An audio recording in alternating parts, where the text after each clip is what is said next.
Hello my dear students, आज की class में हम लोग करेंगे डू डज एंड डिड के बारे में। आई एम श्योर आप में से बहुत लोग हैं इनके बारे में ऑलरेडी जानते हैं, लेकिन मैं आपको आज रिक्वेस्ट करूंगी आप इसको पूरा देखिए। ज़्यादा लंबी वीडियो नहीं रहेगी, बहुत शॉर्ट वीडियो रहेगी, बट एक और आपको एक नया कॉन्सेप्ट, एक नया नज़रिया आपको ये वीडियो देकर जाएगी।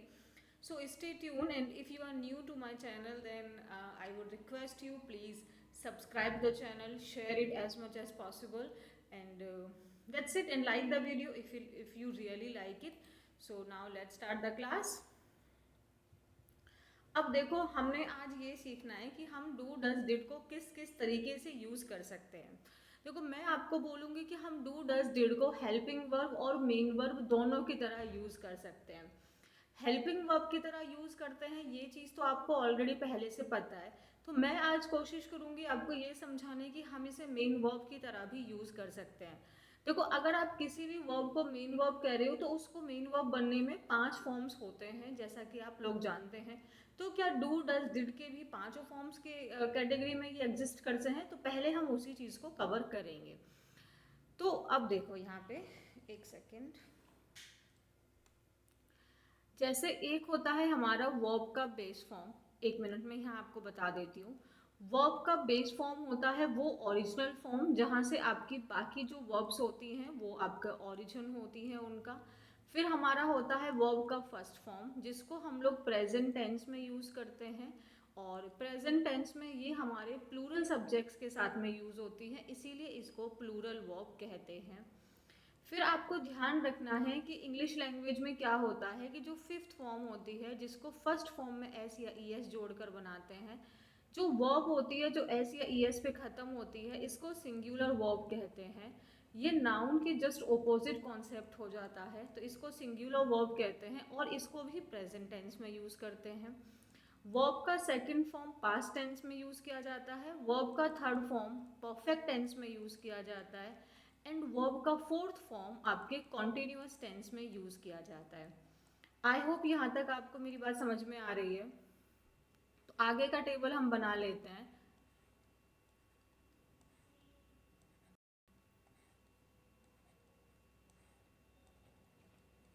चलिए, ये हमने पांचों फॉर्म्स अपनी लिख ली। अब डू की बात करें तो डू का जनरली आपके base form and first form same ही रहती है, तो जनरली आपने बुक्स वगैरह में भी नहीं देखा होगा। और फिफ्थ फॉर्म जो होती है वो एस ई एस मिलके बनती है, तो डज हमारा फिफ्थ फॉर्म यानी सिंगुलर सब्जेक्ट के साथ यूज़ होती है। डिड हमारा पास्ट टेंस में यूज़ होती है, डन हमारा वर्ब की थर्ड फॉर्म है, और डूइंग जो है ये हमारी वर्ब की फिफ्थ फॉर्म है। चलो एक और वर्ब लिख लेते हैं अपने ही फायदे के लिए। मान लीजिए हमने गो लिख लिया, तो गो का फर्स्ट फॉर्म गो होता है, गो का फिफ्थ फॉर्म गोज होता है, गो का सेकंड फॉर्म जो होता है वो वेंट, और जो थर्ड है वो गॉन, और जो फोर्थ है वो गोइंग।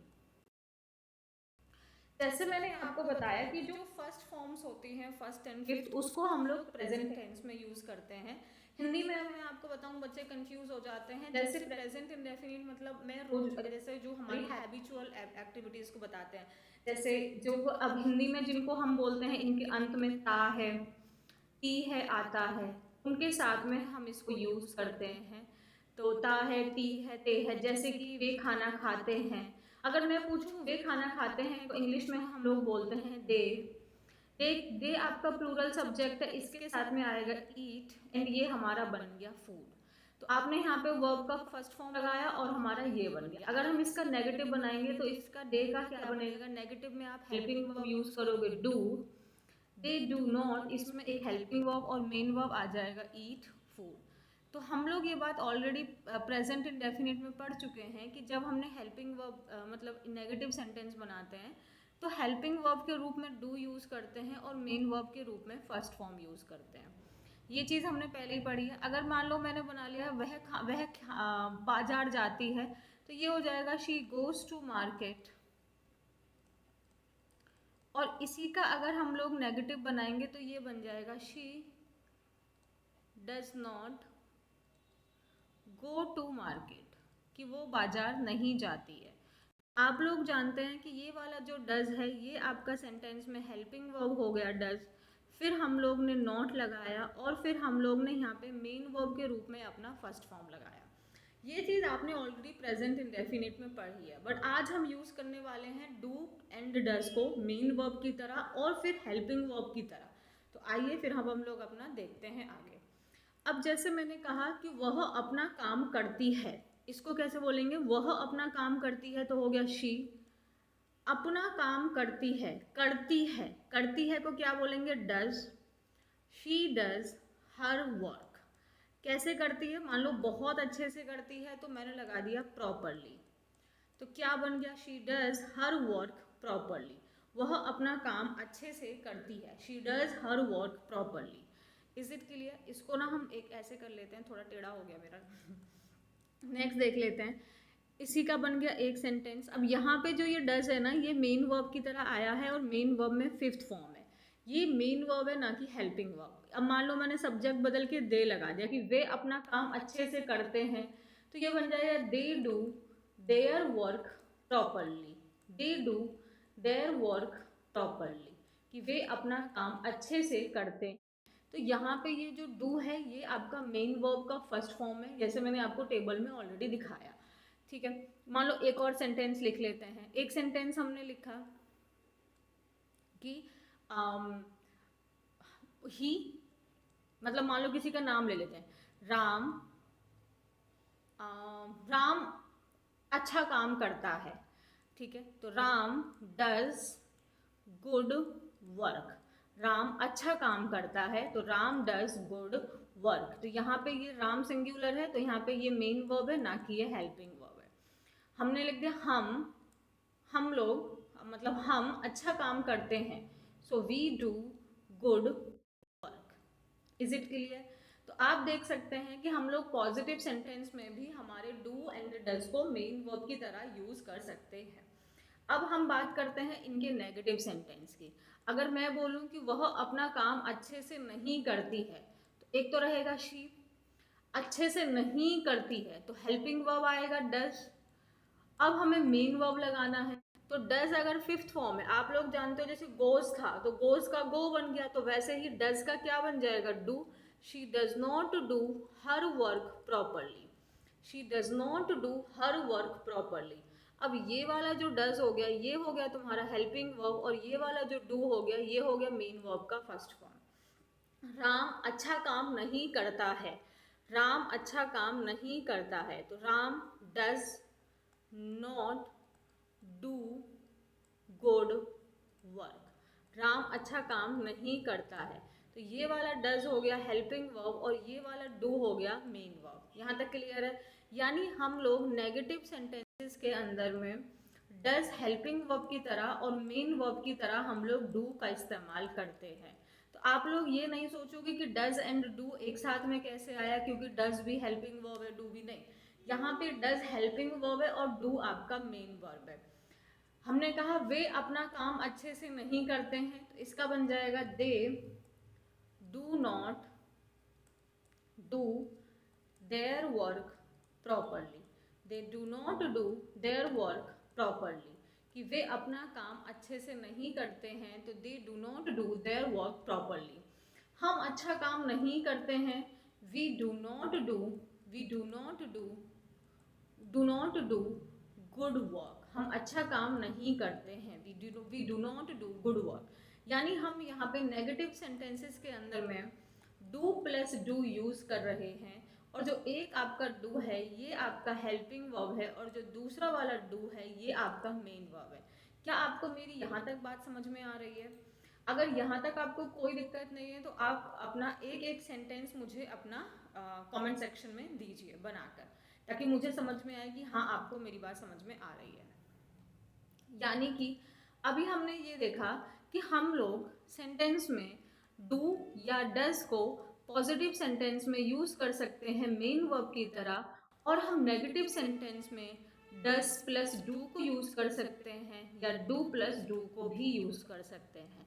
ये चीज हमने अच्छे से समझ ली।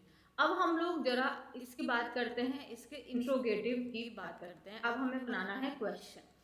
जब भी हम इंट्रोगेटिव बनाते हैं तो आपको हमेशा ही पता होगा कि हेल्पिंग वर्ब आगे आती है। तो मान लो अगर आपका सब्जेक्ट प्लूरल है, जैसे कि आई वी यू दे है, तो डू लगा दिया। फिर आप क्या लगाओगे? सब्जेक्ट लगाओगे अपना, फिर आप अपना मेन वर्ब का फर्स्ट फॉर्म, क्योंकि हम डू लगा रहे हैं, और फिर हम अपना यहाँ पे ऑब्जेक्ट लगा देंगे। आज हम यही देख रहे हैं कि क्या दो डू एक साथ में आ सकते हैं। अगर हमारा सब्जेक्ट ही शी इट है तो डज आ गया, फिर सब्जेक्ट आ गया, फिर यहाँ पे हम डू देखेंगे और फिर हमारा ऑब्जेक्ट। देखते हैं इसके सेंटेंस कैसे हो सकते हैं। मान लो मैंने कहा आपके पिताजी क्या करते हैं। अब जब भी हम क्वेश्चन वर्ड पूछते हैं, आंसर करने में अगर हमें यस नो के अलावा कोई स्टेटमेंट देनी होती है तो हम एक WH वर्ड यूज करते हैं। तो यहाँ हमने बोला व्हाट, आपके पिताजी क्या करते हैं। हेल्पिंग वर्ब, क्योंकि फादर है, फादर सिंगुलर है, तो हेल्पिंग वर्ब यहाँ पे आएगा does. What does your father, what does your father do. यहाँ आपने देखा ये जो डज है ये हेल्पिंग वर्ब है, और ये वाला जो डू है ये मेन वर्ब है। मैंने कहा आपका भाई क्या करता है, what does your brother do. आपका भाई क्या करता है, what does your brother do. यहाँ तक ये हेल्पिंग वर्ब हो गया और ये हमारा मेन वर्ब हो गया। Is it clear. अब हम लोग आगे देखते हैं। अगर मुझे बोलना, आपसे पूछा जाए कि आप क्या करते हैं, तो आप क्या करते हैं को कैसे पूछा जाएगा, व्हाट डू यू डू। आप क्या करते हैं, व्हाट डू यू डू। ठीक है। आपने पास्ट, अभी हम फ्यूचर प्रेजेंट ही पढ़ रहे हैं, तो आप क्या करते हैं, व्हाट डू यू डू। तुमने यह काम क्यों नहीं किया। अच्छा ये तो पास्ट में चला गया। तुम यह काम क्यों नहीं करते हो, अगर प्रेजेंट में बोले वाई, ठीक है, why don't you do this work. तुम यह काम क्यों नहीं करते हो, why don't you do this work. यहाँ पे डू ये हेल्पिंग वर्ब और ये आपका डू हो गया मेन वर्ब। तो मैं आपको यहाँ पे ये समझाना चाहती हूँ कि आप एक ही सेंटेंस के अंदर में डू और डू लगा सकते हैं, डज या डू लगा सकते हैं। एक डू आपका हेल्पिंग वर्ब है और दूसरा डू आपका मेन वर्ब है। डज हेल्पिंग वर्ब हो गया तो डू हमारा मेन वर्ब हो गया। यहाँ तक समझ में आ गया। अच्छा अब हम लोग बात करते हैं डिड की। डिड जैसा कि आप लोग जानते हैं वर्ब की सेकंड फॉर्म है। वर्ब की सेकंड फॉर्म हम लोग पास्ट इंडेफिनिट टेंस में यूज करते हैं। पास्ट इंडेफिनिट टेंस का मतलब है जो काम आपके पास्ट में कंप्लीट हो चुका है। जैसे अगर मैं बोलूं I completed my graduation, I completed my graduation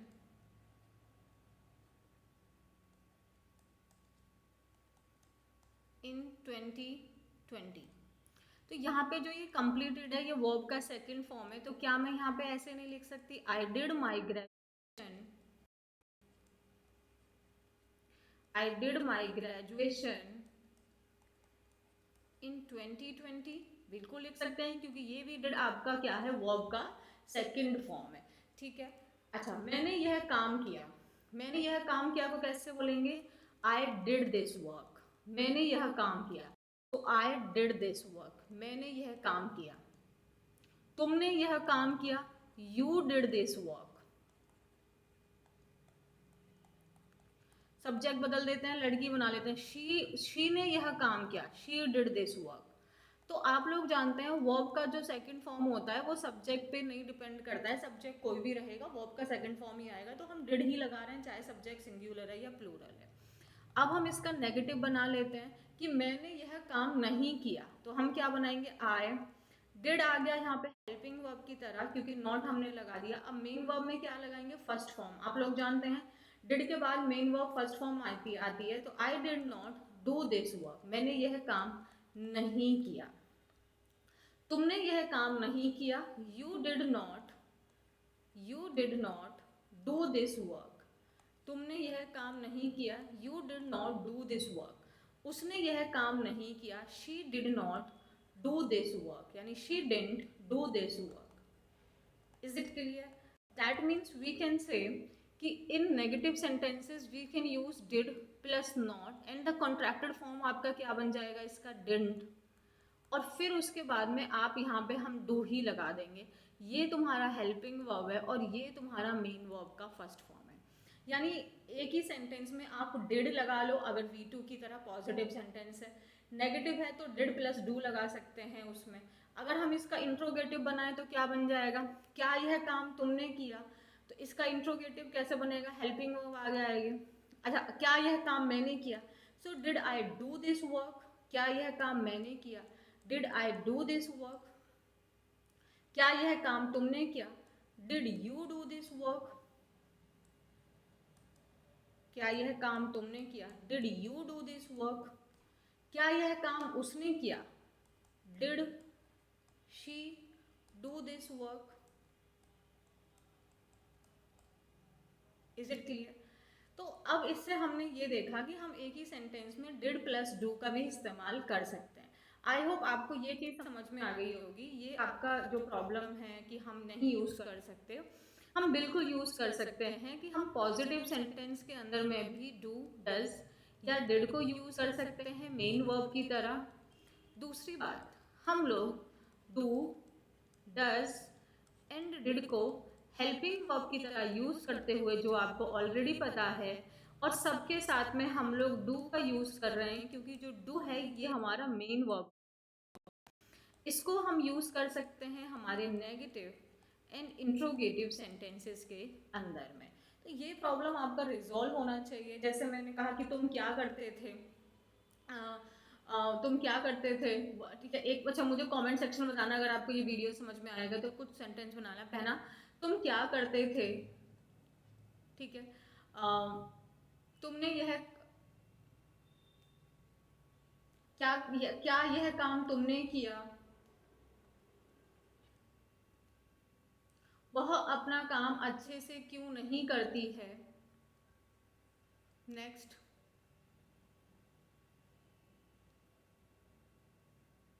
हम यह काम क्यों करते हैं। Is it clear. अगर आपको ये बातें समझ में आ गई तो ये चारों सेंटेंस आप मुझे कमेंट सेक्शन में लिखेंगे। आपको कोई भी प्रॉब्लम है तो आप मुझसे पूछेंगे। और प्लीज़ वीडियो को पसंद आती है तो वीडियो को शेयर करो, लाइक करो, चैनल को सब्सक्राइब करो। Thank you so much.